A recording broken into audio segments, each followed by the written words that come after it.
nikdy nebol bojovník, ale doma dostal toľko pitia od svojho otca v detstve, že keď potom začal s MMA, tak to bolo vlastne jednoduché.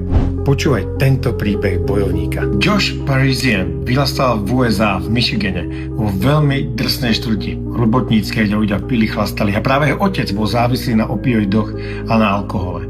Otec ich bil ako deti tak moc, že často utekali z domu aj s mamou a už dokonca v tom lokálnom shelteri, kde sa vlastne schovávali ľudia, ktorí boli obeťami domáceho násilia, boli už známe tváre.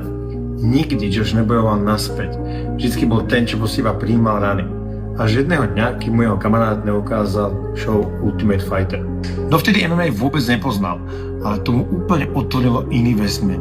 Hneď na druhý deň sa prihlásil na tréningy MMA a od toho dňa začal byť naplno oddaný tomuto športu. Doslova sám hovorí, MMA mi zmenilo život.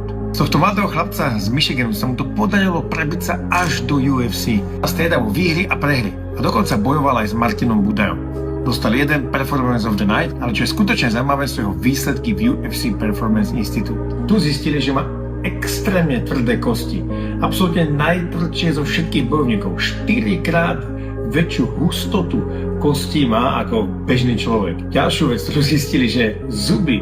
Normálny človek má 3 korene každého zubu. Josh Parisian má 4. Boh ho doslova stvoril, aby dokázal zvládnuť a uniesť bitie. Našťastie sa však v živote naučil brániť. Objavil MMA, ktoré mu zmenilo život a teraz bude bojovať v Stuttgarte v sobotu proti Lazarovi Todelovi. Fantastický príbeh Američana Josha Parisiana. Nenechaj sa uísť. V sobotu zo Stuttgartu vidíme sa tam.